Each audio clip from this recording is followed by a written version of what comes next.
Melhor da Tarde. Ótima semana pra todos nós, viu, Bruno de Simone? Semana maravilhosa, hein? Amém.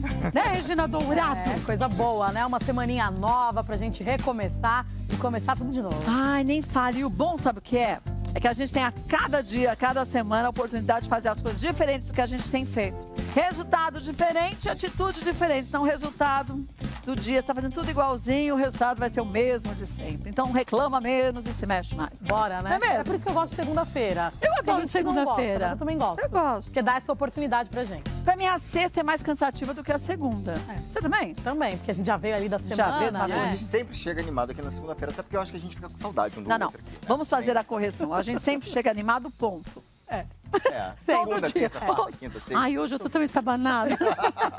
Já quase virei a caneca d'água, já dei 1000 tapas em tudo. isso, Ô, segundou. Jesus, segundou. E hoje é dia de... Hoje começa a dançar, já viu. Olha, é tão triste quando a gente vê uma realidade aumentando no nosso país, uma realidade negativa. Quando a gente fala o quanto que é importante a gente ter uma direção defensiva, é a gente dirigir só pra gente? Não, é pros outros também. É pra gente proteger a nós mesmos e os outros. E quando a gente percebe que isso não está acontecendo, que é o nosso estado aqui ultimamente no Brasil inteiro, em outros países também, mas no Brasil principalmente, a gente começa a ver o quanto que a gente tem que começar a fazer a roda girar do jeito certo. E para isso tem que ter conscientização. Regina fez uma matéria super legal pra gente, juntando um pouco desses momentos. Veja aí.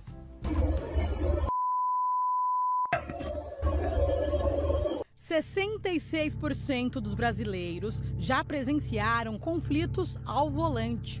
80% confessam ter xingado outros motoristas enquanto dirigiam. Esses dados estão de acordo com uma pesquisa realizada pelo Instituto Real Time Big Data. Tá batendo no moleque? Tá errado, filho! Você tá errado! Atrasos, obras na rua e engarrafamentos estão entre os motivadores de estresse dos motoristas. Com os nervos à flor da pele diante desses desafios, qualquer faísca entre condutores pode virar uma explosão e as consequências podem ser dramáticas. As brigas no trânsito são um problema sério no Brasil e apresentam números preocupantes. A cada hora, cerca de 5 pessoas morrem devido aos conflitos. Tudo isso é o resultado de uma combinação de fatores emocionais, comportamentais e circunstanciais. Entre as causas mais comuns está a imprudência, como excesso de velocidade e falta de respeito pelas leis de trânsito.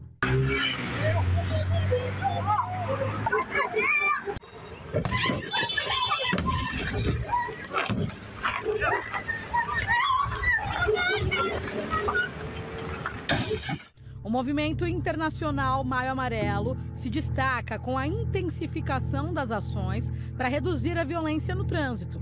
A cor foi escolhida por representar o estado de atenção. E o tema deste ano é Paz no Trânsito começa por você. Vamos nos unir para promover um ambiente mais seguro para todos?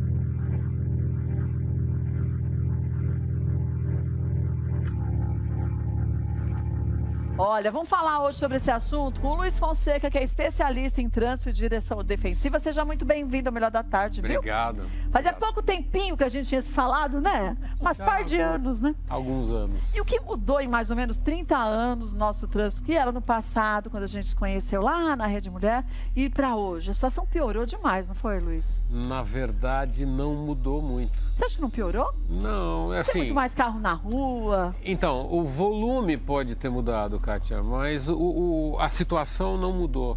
É uma coisa, é como a educação. A gente pega a criança, põe na escola para ela aprender a fazer matemática e tal. E a cultura de trânsito, ela precisa ser aprendida e precisa ser relembrada sempre. São conceitos sociais que a gente precisa trabalhar. E quando a gente trabalha pouco, a coisa vai andando sozinha. Desengrigolando, né? Vai perdendo qualidade e vai chegando num estado mais selvagem mesmo. É o que acaba gerando essas situações.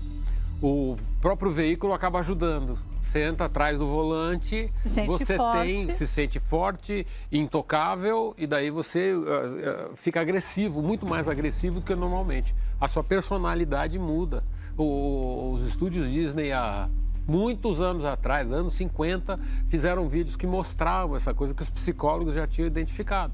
É uma situação onde a gente vira um monstro.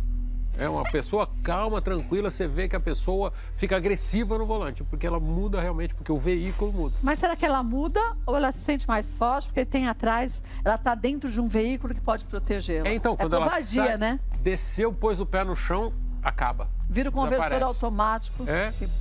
Acaba isso. Às vezes até a pessoa sai, ela percebe, no meio dessas cenas de violência que a gente viu aí, a pessoa vai se conscientizando. O que eu estou fazendo aqui? Ela vai percebendo que situação estranha é essa aqui? Quem estou sendo eu aqui nessa situação? Então você acha que hoje a gente tem mais vídeos mostrando o que acontecia do que de fato fatos na prática? Pois é, falando do tanto passado, né? Hoje em dia você tem cena de tudo, né? Então você testemunha, você consegue visualizar bem. Mas a coisa tem que ser trabalhada, tem que ser relembrada. Senão o índice de acidente aumenta, vai morrer cada vez mais gente no trânsito, mesmo proporcionalmente.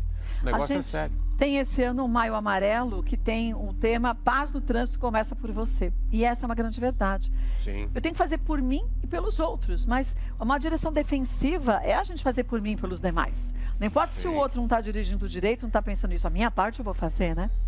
Sabe o que é fácil fazer? É perdoar o outro assim como eu perdoo a mim mesmo. Deu uma fechadinha ali, mas todo mundo erra, né? Enquanto o outro tá me xingando lá. Como é que o cara faz uma coisa absurda dessa? Mas quando eu faço um troço desse, numa buzina, então... Pedir perdão ajuda. Se parar para o pedestre ajuda também, porque vai conscientizando. O paulistano já está parando mais para o pedestre.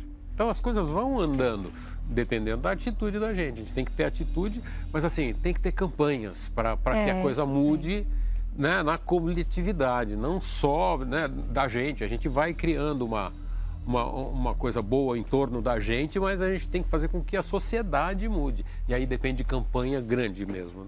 Não dá para fazer mais ou menos, né? Só o comportamento. Não, eu vou fazer a minha parte ali, não sei o quê, então tem que participar. Mas isso faz tempo que a gente não tem. Você está falando disso, eu estou pensando. A última campanha que a gente teve desse jeito, eu nem lembro quanto tempo faz, tanto tempo que faz. Precisa de campanhas. A gente fala de Maio Amarelo, agora maio, vamos falar de trânsito. É o mês do trânsito. E os outros meses? E os outros 11. Né? Como é que vamos fazer? No intervalo, você estava falando para a gente que da pandemia para cá, o número de motociclistas, em São Paulo principalmente, aumentou absurdamente de uma forma que a gente nem imagina, né? Exato. Estava falando os números, é bom relembrar. Passou de 200 mil para 700 mil praticamente. De 200 mil para 700 mil é uma mudança gigante. Quase 4 vezes, né?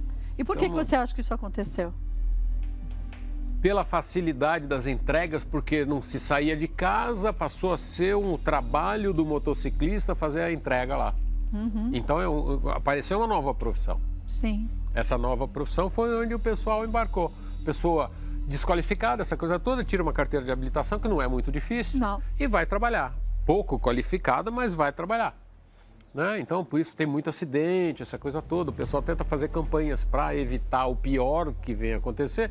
Fica um pouco apagando incêndio, né? Para evitar. Mas você vê, por exemplo, você para no semáforo, o motociclista está passando vermelho.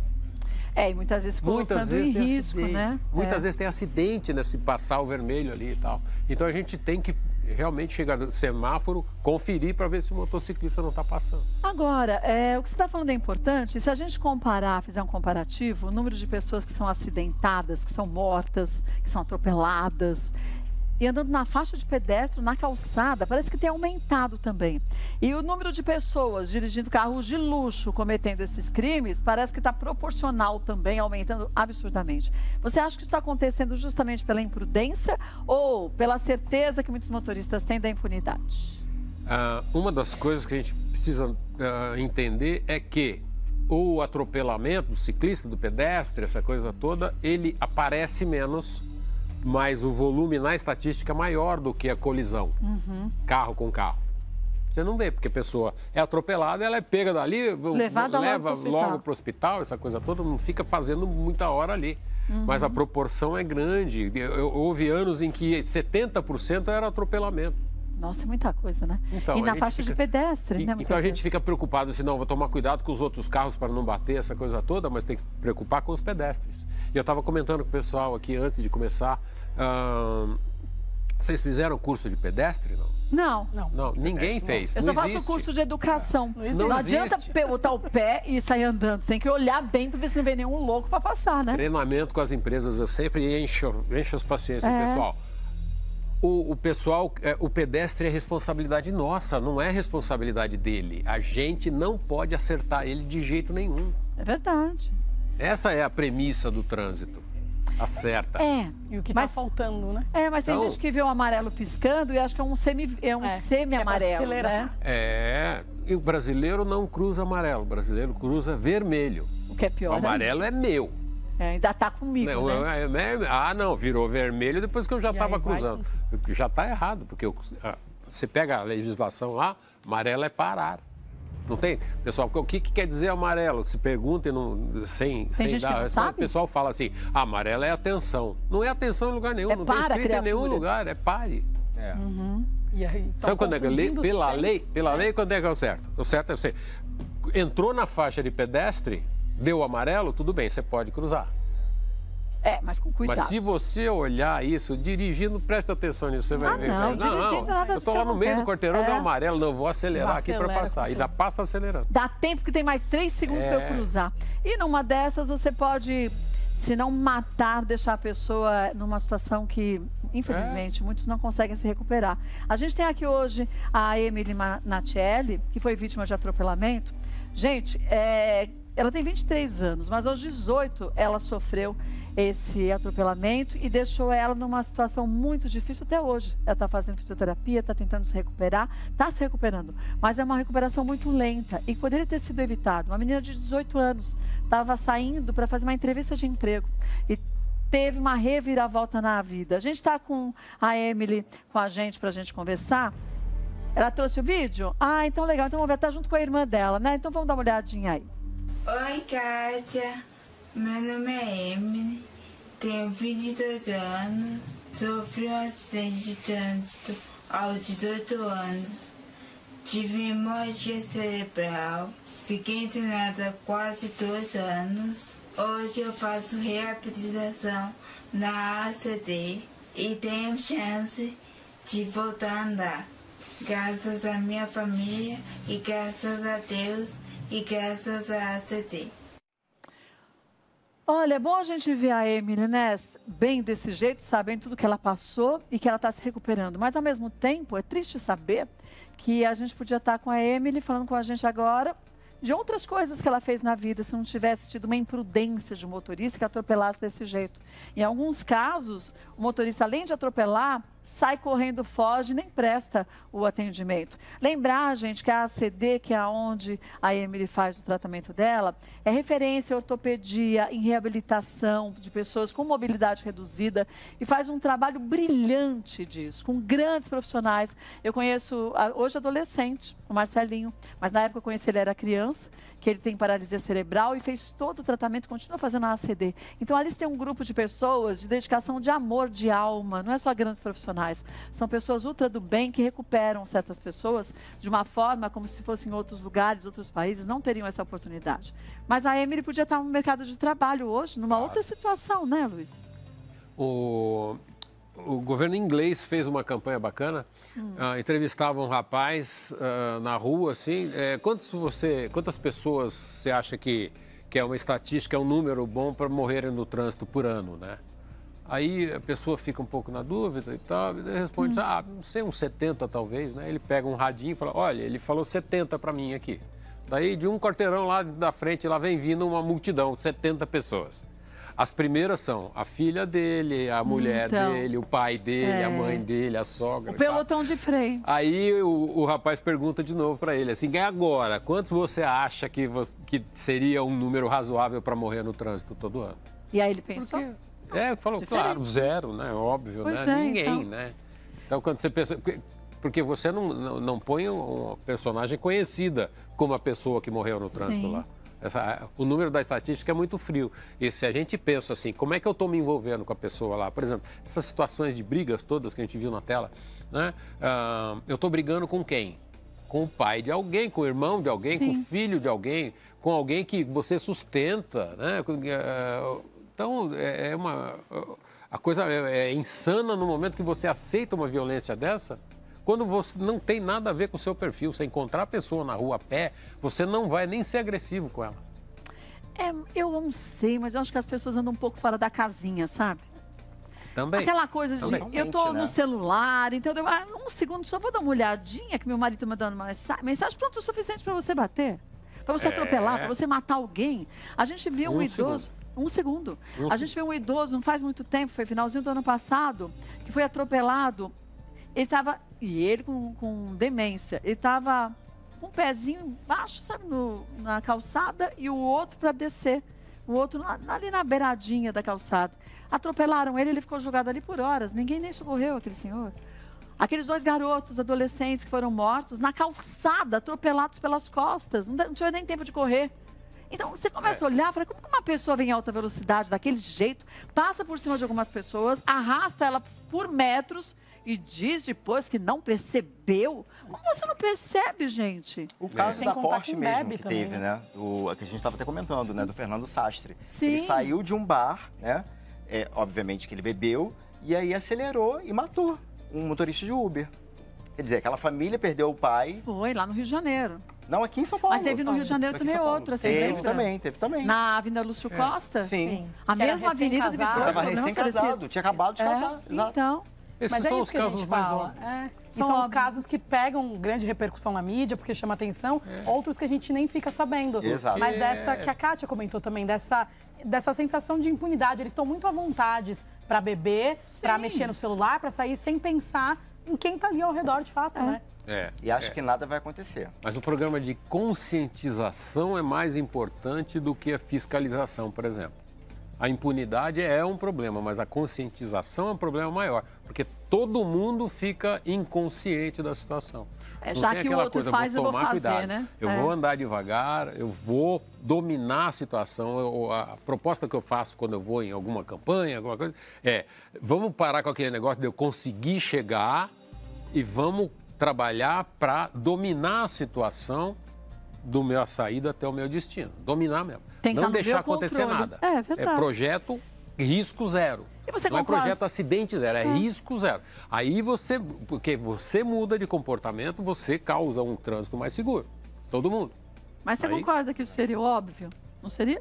Sim, Quando a gente sim. pega um carro, o óbvio é que se espere que as pessoas tenham essa atitude. Seria o correto, é o mínimo a se exigir. Você tem uma arma em mãos, não é? É uma arma que você pode matar qualquer pessoa a qualquer momento. E que hoje em dia você tem que dirigir mais pelos outros do que por você. Porque você sabe o que você vai fazer. Agora tem que adivinhar o que o outro vai fazer. Mas eu digo assim, a gente antes disso perdoar ainda. muito mais os outros e se perdoar menos. Sim, para não peraí, causar... não vou fazer isso aqui. Eu vou parar aqui. Não, eu vou andar mais devagar, não vou andar no limite, não vou andar a 80 que está na placa ali, vou andar a 60, 70. Vou deixar uma pista na esquerda para o pessoal passar à vontade, não sei o que e tal, vou num ritmo mais tranquilo. Quanto mais devagar você vai, muito menos risco você tem. Não tem nem dúvida. Então, tem ferramenta para você. Tem jeito de você resolver bem a coisa. Se cada um colaborar um pouquinho ali... Até pra gente arrumar um meio da gente ficar mais tranquilo nesse trânsito caótico. Eu ligo a música bem alta, saio cantando, se alguém me xinga, eu mal reparo. E continuo numa faixa do meio. Quem quer passar rápido, não importa se a velocidade é 50, eu tô a 50. Se o outro quer 80, problema dele. Eu não vou me meter para ficar no meio, o cara buzina, eu xingo. É 50, seu idiota, pronto. Eu chamo a atenção, a última pista da esquerda, é proibido trafegar nela. É para ultrapassar, você vai, ultrapassa e volta e deixa ela livre. Mas essa aula ninguém foi. Se a gente chegar nisso, oh meu Deus. Ninguém faz. Agora a gente está falando que muitas vezes a gente não se perdoa, mas não perdoa o outro. A gente tem que perdoar mais o outro e menos a nós para a gente ficar mais responsável. E a gente tem aqui uma conversa muito legal com a psicóloga Cecília Bellina, que é referência nacional em psicologia de trânsito, falando justamente isso, de como a gente tem que ver como está a nossa saúde mental e não só a dos outros. E como que a gente tem que usar dessa nossa inteligência emocional no trânsito também. Vamos ver? Olha lá. Oi, Kátia. Aqui é a Cecília Bellina, psicóloga especialista em medo de dirigir. A falta de educação no trânsito nos leva a comportamentos egoístas, descuido com o direito dos outros e desrespeito a normas e regulamentação de trânsito, além da supervalorização da máquina. Neste ambiente fica fácil a gente descontar o mau humor, a discussão com o chefe e até a briga lá de casa. O Brasil não valoriza a educação de trânsito. Nossas crianças não têm educação de trânsito nem na escola e nem em casa, porque os seus pais também não receberam. E muitos deseducam a criança quando falam ao celular, quando ultrapassam a velocidade permitida ou até dirigem embriagados. O trânsito é o maior ambiente social existente no mundo e ele acompanha o desenvolvimento e a educação do país. Então, estamos longe de ter um trânsito humanizado e pararmos de perder mais de 60 mil vidas por ano. Mas se cada um fizer a sua parte, teremos um trânsito menos violento e mais gentil. Um abraço para você e para todos que estão nos assistindo. Um beijo, viu, Cecília? Para você seguir a Cecília nas redes sociais, @psicóloga Cecília Belina, com 2 L's. E você tem ali várias dicas de como você controlar os seus instintos, às vezes tão difíceis, né, de serem controlados. A gente pode achar que a gente está super calmo, mas no fundo a gente sabe que não está. E a situação a gente vê como se reflete no trânsito, nas pequenas situações do cotidiano, né, Luiz? Então, o próprio trânsito já dispara um monstrinho na gente, né? Então, independente, às vezes você não tem problema nenhum em casa. Sim. O trânsito dispara, te faz o monstro ali. E aí você leva para casa também. É um crescendo. E é um ciclo, né? É vicioso, né? É um crescendo. É muito então, a gente triste tem que estar alerta, tem que se trabalhar. A gente pode ajudar muito, cada um participando de uma maneira inteligente. Todo mundo participa do trânsito. Criancinha começou a andar, ela já está sujeita a andar pelo trânsito, né? Então, todo mundo participa, não tem aquele ser que não esteja lá no trânsito. Não tem como fugir, né? Tá todo mundo Você diz, mas eu não tenho carro, então eu vou participar como sendo pedestre. Sim, e te digo, a gente até falando de saber atravessar também. Também, que ninguém faz um curso de pedestre, mas, por exemplo, no meu caso, eu conheço muita gente assim, depois que passou a dirigir, quando se torna pedestre, é 1000 vezes melhor e mais atento. Porque quando a gente dirige, a gente sabe dos riscos. E de quem tá por ali, de que, infelizmente, não tem gente tão responsável. Então, quando eu vou atravessar, tô com a minha mãe, alguma coisa, a gente tá a pé, eu tô muito mais atenta do que antes, quando eu não dirigia, por exemplo. Mas isso porque você quer ter essa percepção. E a gente tem que fazer com que a gente tenha essa percepção, independente da gente ter carro ou não ter, da gente ter problema ou não ter, é fazer a nossa parte, como você disse também, né, Luiz? É tem simples. Que trabalhar. E tão difícil de ser colocado em prática, né? Mas dá tempo. Não, sempre dá, nunca é tarde. Você vai. E mais uma dica importante para a gente passar para todo mundo. Não existe vantagem nenhuma em andar rápido. Você não chega mais cedo no seu destino. Não chega. Está atrasado, vai chegar atrasado. Pelo menos foi uma música de um cantor que você gosta. Cronometrado ali. Não chega mais rápido. Uma campanha famosa de uma empresa dessa de entregas aí, aqui no Brasil, ganhou o prêmio mundial, porque conseguiram diminuir. Eles falaram para mim assim, vamos aumentar a velocidade do pessoal, né? Eu falei assim, não, vai aumentar risco, vai aumentar acidente. Dá os formulários que eles preenchem aqui, quando eles chegam no destino lá, trocaram por código de barra lá, os meninos passavam o código de barra, já estava feita a entrega, não sei o que e tal. Ganharam o prêmio mundial porque diminuíram de 65 no máximo para 60 por hora. Então. Entregaram mais. Entregaram mais e se protegeram mais contra acidentes, né? E protegeram os outros também. Também, verdade. Vou passar para vocês os contatos do Luiz Fonseca, que é especialista em trânsito e direção defensiva. Vai lá, é fácil, defensiva.com.br. Vai ter ideias, dicas e ideias para você colocar em prática do que você pode fazer sendo um motorista ou sendo um pedestre, porque uma hora a gente é uma coisa e outra a gente é outra, então tem que aprender dos dois lados. Obrigada mais uma vez, Gil, é sempre uma honra ter você com a gente. Vamos rapidinho pro intervalo, 2 minutos e a gente volta, até já. Mas tem gente